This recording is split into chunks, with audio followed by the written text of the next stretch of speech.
Alright, hey guys, this is the gender reveal box that I've made for Dan. He's at work, so I'm doing this now.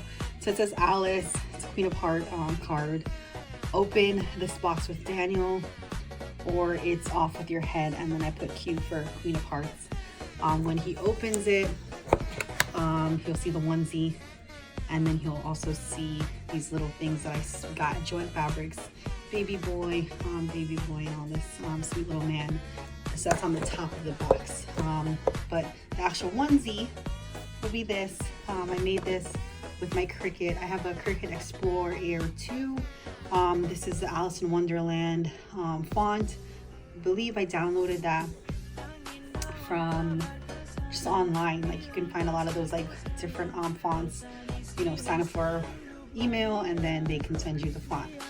This is SVG that I made via the design center. I did the complex and just kind of like cut out the parts that I didn't want, and that's about it. This is a Gerber, I think it's a 5-pack from Target. I bought size 0 to 3 Gerber organic onesies. I believe it was like $9.99. So and then the box, I had the box, the card, had the card, and then the actual like stickers and stuff like that, I got that at Joint Fabrics as well. Just as well as I got the vinyl from Joint Fabrics. If you don't have a coupon, if you don't catch it on sale, you know, you can always sign up for their text messages and their coupons on their website.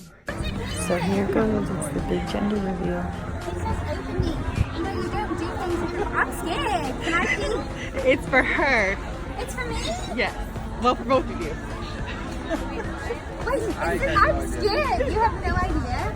Do I have to open it? He opens it. Or you open it? You open it together. Oh, all right. I'm really scared. Oh, what is it? Oh, do you want to lift it up and read it?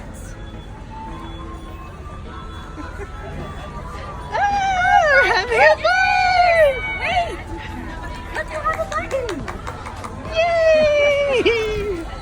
I feel so special now! Let me use this. Oh my goodness! Well, congratulations! Congratulations!